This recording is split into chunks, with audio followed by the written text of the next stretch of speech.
President Biden is asserting executive privilege over recordings of his interview with special counsel Robert Hur. That's according to letters sent from the White House and Justice Department to two Republican-led House committees. Yeah, you may recall Congressional Republicans sought those recordings as part of their impeachment probe into the president.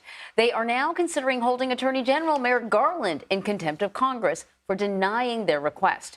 So CBS News congressional correspondent Scott MacFarlane joins us now from Capitol Hill to dig into this. Scott, the Attorney General spoke just a little while ago. What did he say?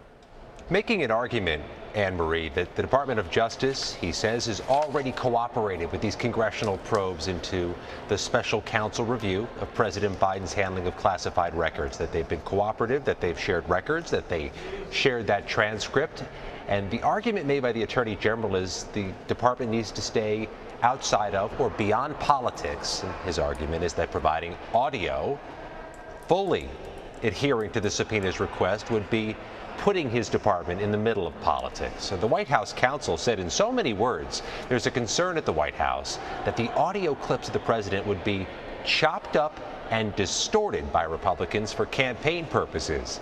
That's the leg they're standing on in this decision, but the timing is clearly noteworthy, Lindsay and Anne-Marie.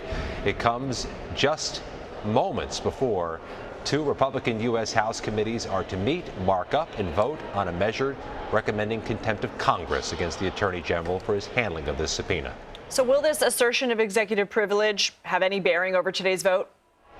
Likely not. We've expected a party line vote from the jump. It's likely to stay that way, a party line vote where Republicans rule and vote that the Attorney General did not adhere to their subpoena, and Democrats vote the other way, that this is a political ploy and a campaign year effort by Republicans. The House Judiciary Committee goes first. They had a 10 a.m. Eastern time hearing on the calendar to begin this process, and my congressional sources tell me it's going to be a lengthy process. Democrats might try to muck this up with amendments and some stem-winder speeches.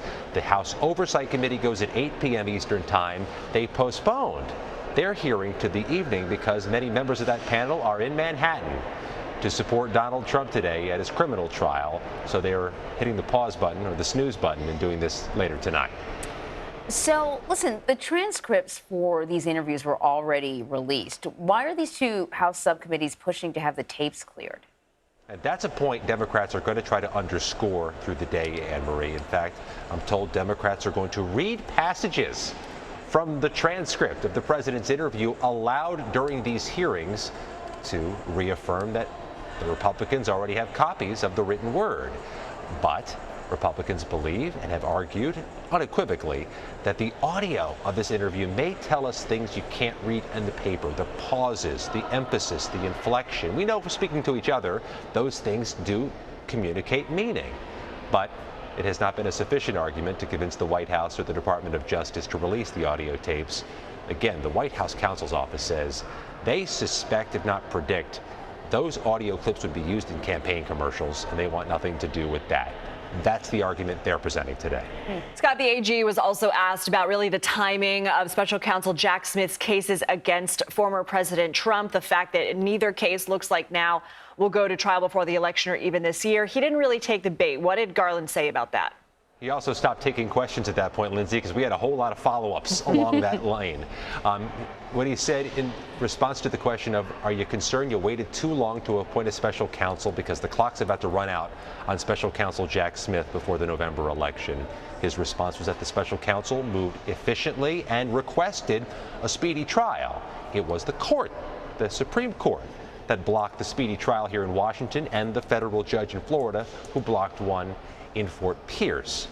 But he's going to keep getting criticism that he waited too long to appoint the special counsel and put everybody up against the clock in these criminal cases. But I'll underscore it again. After taking that question, he stopped taking questions because there is more to ask on that issue. I can imagine. Scott, thank you so much.